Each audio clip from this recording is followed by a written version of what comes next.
Hello everyone and welcome to the new video. Today we're going to take a look at how I paint Early War Fallschirmjäger. So grab your brushes, get your wet palette ready and let's dive into the painting process.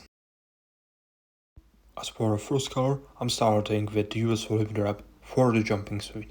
And as you can see right here on the reference picture, this Early War German jump smock features this greenish grey tone with a smooth solid finish. It has all the signature detail like the front zip placket, large lower pocket and the shoulder strap.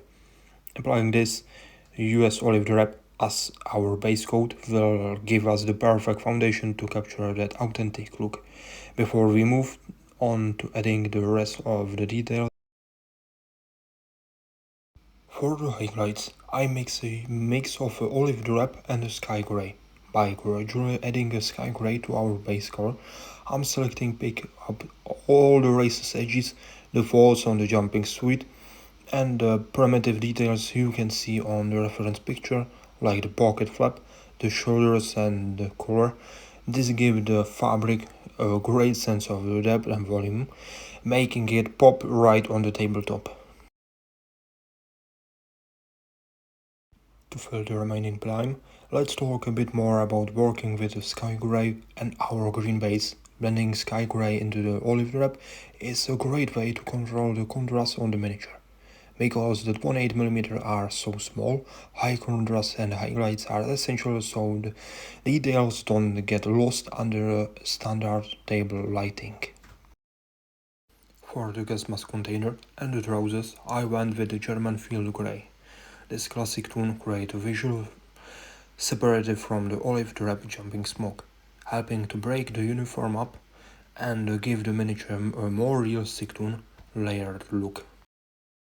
It's an essentially color for the early war German achievement, making those details stand out nicely on the tabletop.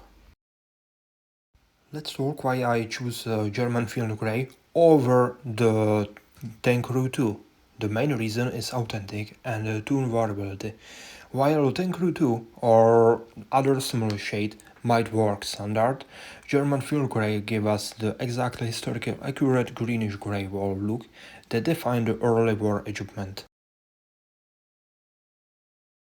For the highlights on the pants, I use a mix of the sky grey and the German field grey. For the highlights on the pants, I use a mix of a sky grey and a German field grey.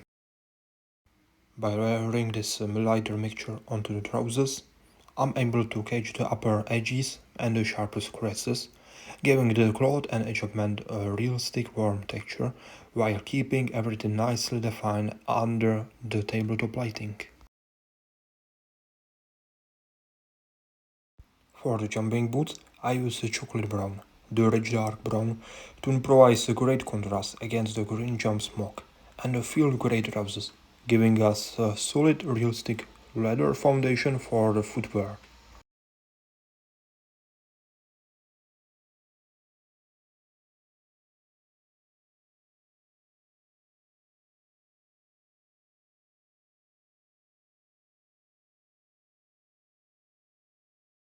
For breadback, I use Luftwaffe Field Division uniform and also applied the same color to the binocular case.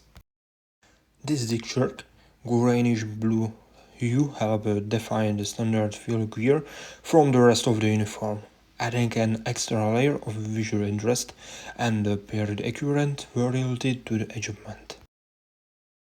For the highlights on the breadback and the binocular case, I mix sky grey and the Luftwaffe field division. By layering this lighter tone onto the upper surface and the edges, it helped to catch the light and make the small piece of field gear really stand out against the rest of the equipment. For ammo pouches, I use khaki. This adds another nice contrast and authentic fabric tone to the equipment loadout, helping to break up the color nicely.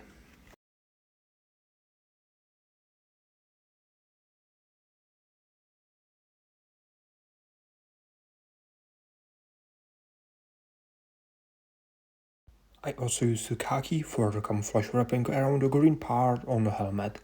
As you can see from the reference picture of the painted miniature, this adds another texture element and break up the outline of the helmet, which is key feature for this early war German paratrooper.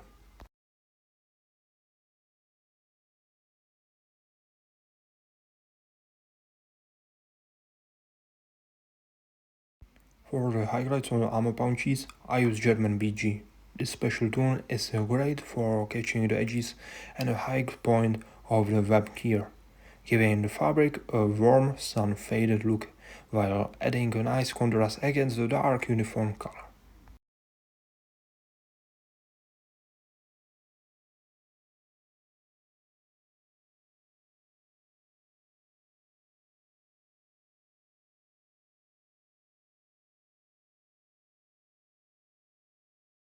For painting the MP38 submachine gun, I use dark gray. Since the miniature was already primed in black, I completely skipped the invalid black base coat step for the weapon, using the primer itself as a shadow and direct apply the dark gray to cover the main body of the gun.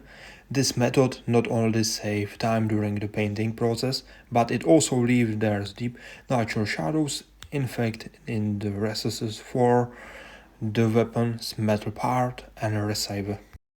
By building up the dark gray over black primer, we get a much more realistic metal texture that doesn't look flat like pure black wood. For wooden handle on the shovel and on the bottle, I use flat earth. This warm earthy brown tone provides a realistic wood grain appearance, adding some nice natural contrast against dark metal. Compare and the rest of the Edgeman gear.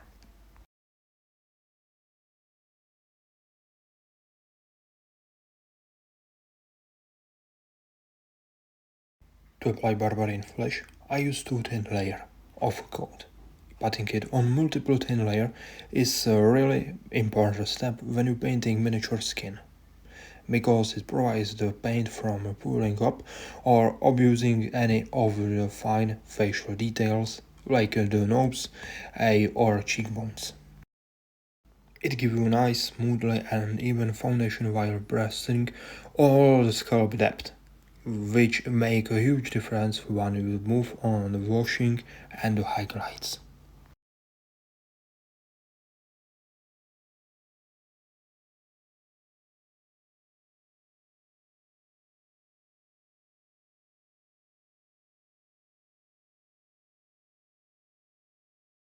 For the highlights, I use mix of Barbarian flesh and Opal skin.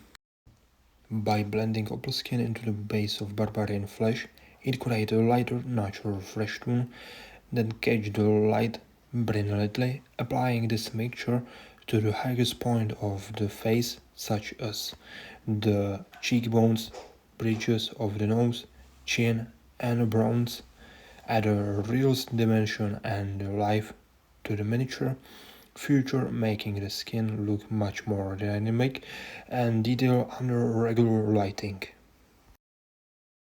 For the hair, I went with the green ochre as the main color. It gave a real nice unique early tone that works surprisingly well for military miniature, adding a distinct character to the model right away. For shading face, I used the wrong skin shade. This is fantastic for settling right into the recesses area around the eyes, nose, mouth, immediately adding the real depth and contrast to the previous layer of Barbarian flesh and Opal skin.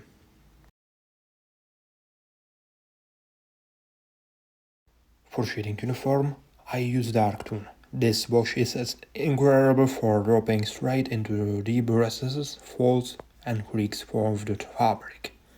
Create a sharp contrast and making all the scalp's detail of the cloth pop right out against the base coat.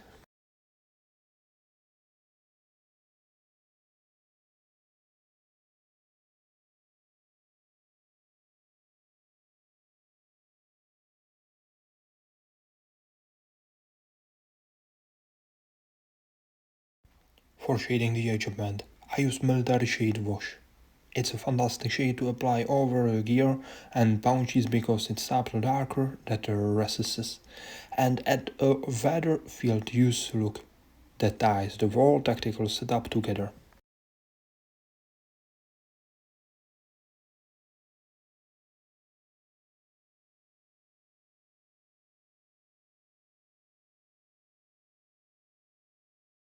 Let's wrap up the painting process for today. If you enjoyed this tutorial, make sure to hit that like button, subscribe for more miniature painting guide, and let me know into the comment what do you like to see next. Happy painting and see you in the next video. Goodbye and have a nice day.